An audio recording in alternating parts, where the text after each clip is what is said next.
Sir? Thank you, Mr. Chairman. My name is Fred Nathan. I'm Executive Director of Think New Mexico. I oppose this bill. After the 30% went into effect, every year the money going to scholarships has been more than any year before the law went into effect. That is proof that the 30% requirement is doing exactly what you wanted when you passed that law. Now look at FY16, less than 2 years ago. That was a record year for the lottery.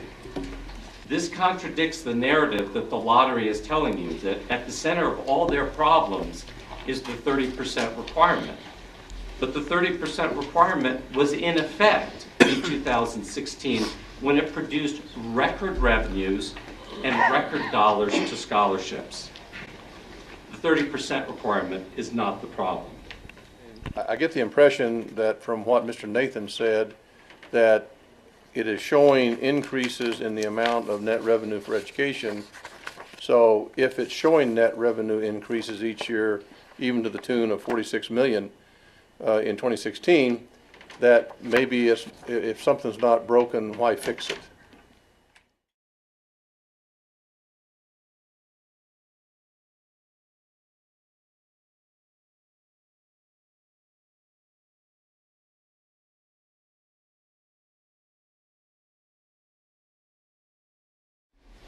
Christina Fisher, Associate Director of Think New Mexico. Very briefly, just on the amendment, from the way it was presented, it doesn't sound like it would actually result in any additional dollars going to students. So if the bill as written says the lottery must deliver 38 million, the unclaimed prizes could just be part of that 38 million. It is not necessarily on top of. So I wouldn't expect students to see any additional funds from the amendment.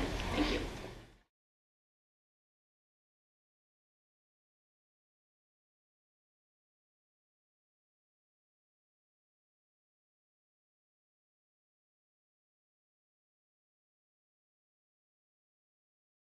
Thank you, kind gentlemen.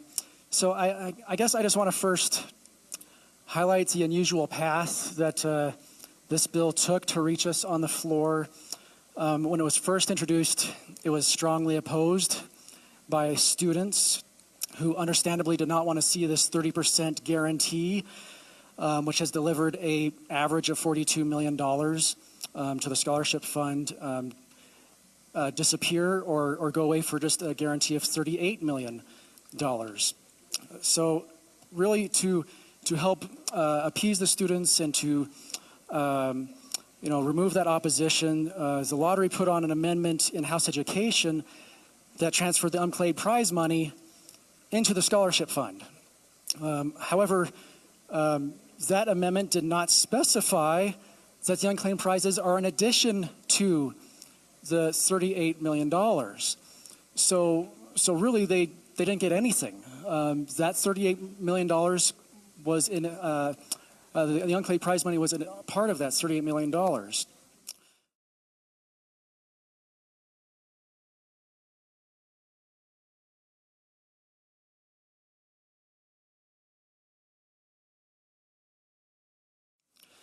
So my concern, Mr. Speaker and ladies and gentlemen, is that if we take this 30% requirement away, some of that money that would be going to scholarships instead will start going to operating expenses, like it did in the past. What this amendment does, Mr. Speaker and ladies and gentlemen, is it inserts a clause in this bill that says operating expenses of the lottery shall not exceed 15% of the lottery's gross annual revenue. So I'm not trying to cut them back further. Their average for these last several years has been 15%. We're just saying you've got to keep that current 15% of operating expenses. If they do generate more money, then that 15% grows. But we don't want money that was going to scholarships to now go to operating expenses.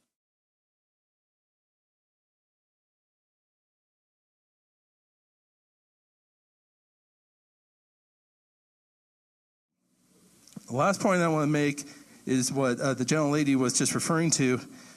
As written in the bill and in this amendment, the number we're talking about is a minimum. It's a floor. It's a guarantee. The concern is that it becomes a de facto cap, that we won't actually get more than this out of the Lottery Commission, And if you look at the payouts from recent years, the guarantee was 30%, and the payout has been 30%, not anymore. So, part of the reason to raise the floor is that if it does become a de facto cap, we want to make sure we're getting the money that our kids deserve. Last year, it gave 38 million. The year before, it gave 46 million.